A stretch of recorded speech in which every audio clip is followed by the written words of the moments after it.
오늘 요한일서 1장 읽었습니다. 하나님과의 사귐은 대화이다라는 제목으로 말씀을 나누겠습니다. 하나님과의 사귐은 대화라는 것입니다. 첫째로는 하나님은 인격적인 사귐을 원하십니다.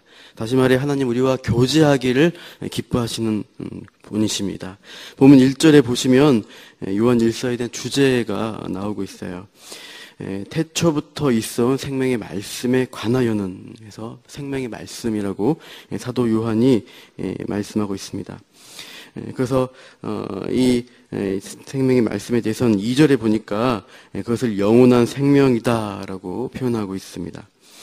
생명의 말씀은 영원한 생명, 바로 곧 영생이다라고 합니다.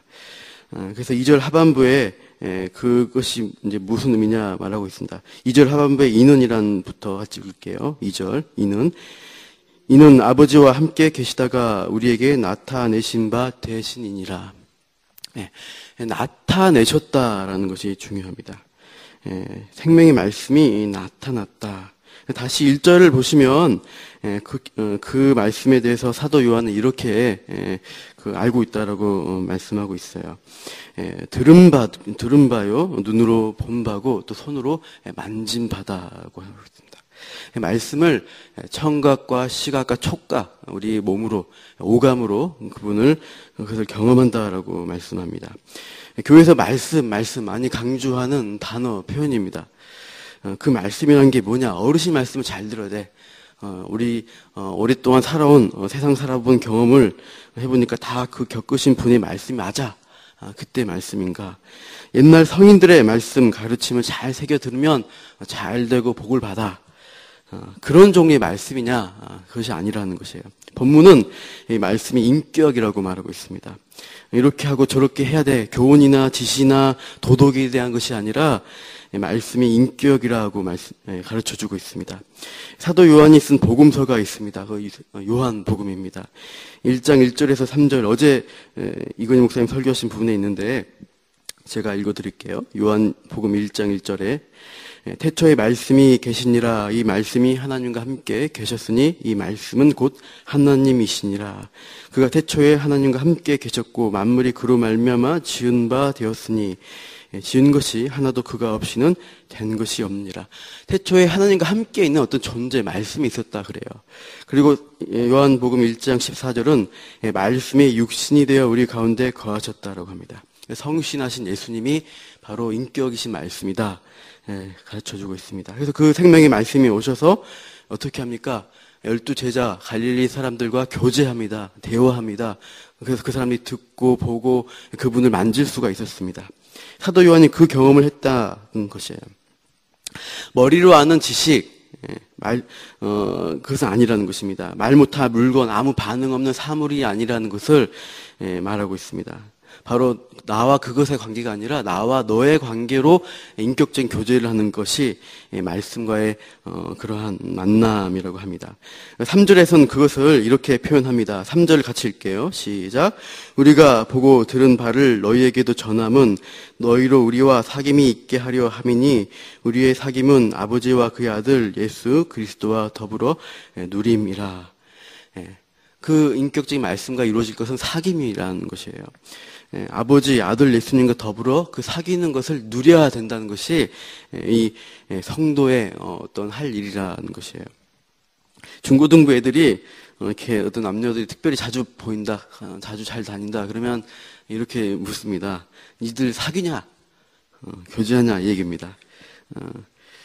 단순한 친구 사이를 넘어서서 너희 둘이는 좀 특별한 어떤 관계, 어떤 교제와 특별한 만남들을 하고 있느냐, 그것을 질문하는 거예요. 여러분에게도 묻겠습니다. 여러분, 하나님과 사귀고 계십니까? 우리가 이 새벽 기도 온 이 자리가 사귐의 자리입니다. 말씀 듣고, 하나님 말씀하는 거 듣고, 또 우리가 함께 얘기하는 기도하고, 또 하나님이 우리에게 또 책망하신 것을 또 잘 듣고 고치고 그러는 것이 인격적인 사귐과 교제입니다. 하나님은 우리와 인격적인 교제를 기뻐하시는 거예요. 두 번째로 하나님과의 사귐은 주고받는 대화입니다. 근데 잘못된 사귐이 있다는 거예요. 대화가 아닌 것이 뭔가 일방적으로 한 사람만 말하면 대화가 아닙니다. 연애할 때 남자, 여자가 있는데 남자가 계속 자기 말만 해요. 나는 어쩌고 저쩌고, 자기 어떤 일이 있었고, 얘기만 합니다. 그 상대방이 어떤 상태고 마음이 어떤지를 관심이 없고 자기 얘기만 한다. 그러면은 그것은 이제 깨지죠. 금방 오래 가지 못하는 관계가 됩니다. 항상 상대방의 입장에서 대화하는 것, 그것이 진정한 대화예요. 꽃을 좋아하는 사람의 행동이 있고 꽃을 사랑하는 사람의 행동이 차이가 있습니다. 뭘까요? 이렇게 쉽게 말하면 고양이가 쥐를 좋아합니까? 사랑합니까? 사랑하진 않습니다. 좋아합니다. 먹죠. 죽이든지. 꽃을 좋아하는 사람은 꽃을 꺾어서 자기 이렇게 시들면 버립니다. 꽃을 사랑하면은 그 꽃을 가만 내버려두고 오히려 이제 물을 주고 잘 보살펴 주는 거예요. 항상 상대방의 입장에서 배려하는 행동이 어떤 그 진정한 사귐, 대화의 행동으로 가는 것입니다. 기도를 예로 들면 잘못된 사귐을 하는 기도가 있습니다. 하나님 아버지 이것 주시고 저것 주시고 이렇게 해결해 주시고 주세요 주시옵소서. 자기 말만 일방적으로 하는 기도, 내 필요 요구만 말하는 기도라면은 그 기도는 인격적인 사귐이 좀 거리가 있다는 거예요. 자기 말만 하는 기도를 반복해서 계속한 말을 중언부언 기도라고 합니다. 나의 말만 중언부언하고 있으면 인격적인 사귐이 일어나지 않습니다. 대화를 해야 됩니다. 하나님과 대화를 하는 것입니다. 대화는 주거니 받거니 하는 말인 것이죠. 나의 속마음, 나의 상태가 어떤가 하나님께 보여드리는 것이에요. 하나님께 구하면서 나아가는 것은 참된 사귐도 아니고 기도의 깊이에 들어갈 수도 없습니다. 그래서 제가 권면하는 것은 듣는 기도를 하시기 바랍니다. 말하는 기도를 하시다가도 하나님 앞에 하나님 저에게 무엇을 말씀하시고 싶습니까? 이렇게 질문을 하고 가만히 들어보십시오. 내면에서 하나님이 하시는 말씀, 또 우리가 예배 때 들었던 말씀들이 생각나고 나에게 그 말씀이 내 삶, 내 생각을 비추시게 됩니다. 하나님이 지적하시고 싶은 저희 문제가 있습니까? 말씀하옵소서. 이렇게 듣는 것입니다. 그 말씀에 비추고 내 양심에 비추어서 하나님 앞에 더 가까이 가는 거예요. 술 좋아하는 사람들을 한 얘기가 있어요. 처음에는 내가 술을 마신다라고 하는데 많이 마시다 보면 술이 나를 마신다 이런 표현을 씁니다. 이렇게 술 좋아하는 사람들은 그런 경험을 하나 봐요. 술이랑 친구 하듯이. 제가 하고 싶은 말은 하나님 말씀이 그렇습니다. 내가 하나님 말씀을 읽고 내가 기도합니다. 그러나 나중에 깊이 들어가면 말씀이 나를 읽습니다. 말씀이 나의 삶, 나의 생각, 나의 잘못된 것들을 읽어내게 됩니다. 내 삶을 읽고 지적하고 찌르고 또는 힘들게 합니다. 그러나 그것이 나를 변화시키고 하나님이 기뻐하는 자리로 나아가게 되는 은혜가 됩니다. 아프지만 그 말씀이 나에게 말씀하시도록 나를 열어드려야 돼요.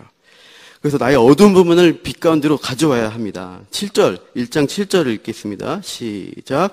그가 빛 가운데 계신 것 같이 우리도 빛 가운데 행하면 우리가 서로 사귐이 있고 그 아들 예수의 피가 우리를 모든 죄에서 깨끗하게 하실 것이요. 우리가 어두운 가운데 있어요.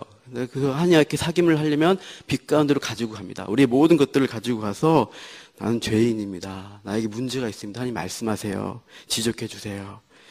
이렇게 하면서 나아가는 것. 그래서 9절에서도 우리 죄를 자백하라고 말하는 거예요. 그래서 하나님 나에게 무슨 죄가 있습니까? 이렇게 물어보고 듣는 것입니다.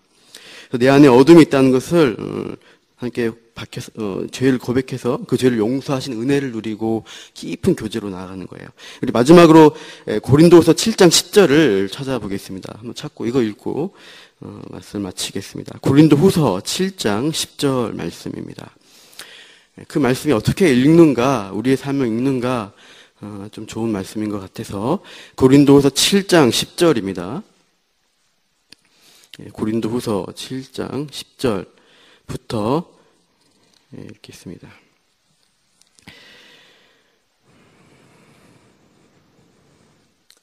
7장 10절부터 11절 두 절을 읽겠습니다. 고린도후서 7장 10절에서 11절 시작. 하나님의 뜻대로 하는 근심은 후회할 것이 없는 구원에 이르게 하는 회개를 이루는 것이요 세상 근심은 사망을 이루는 것이니라. 보라, 하나님의 뜻대로 하게 된 이 근심이 너희로 얼마나 간절하게 하며 얼마나 변증하게 하며 얼마나 분하게 하며 얼마나 두렵게 하며 얼마나 사모하게 하며 얼마나 열심 있게 하며 얼마나 벌하게 하였는가. 너희가 그 일에 대하여 일체 너희 자신의 깨끗함을 나타내었느니라. 하나님 말씀이 이렇게 우리에게 말씀하시면 우리 마음에 그러한 변화들을 그러한 깨달음들을 주시게 됩니다. 그래서 이 근심하고 힘들지라도 그렇게 하나님 읽어주세요. 저에게 죄를 지적해 주세요.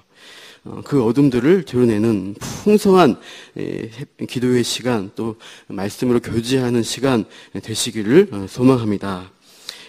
기도하겠습니다. 생명의 말씀이시고 온전한 빛이신 하나님, 오늘 굳어있는 우리의 마음, 죽은 자 같은 어둠 가운데 있는, 감추고 있는 우리를 드러내어 주옵소서.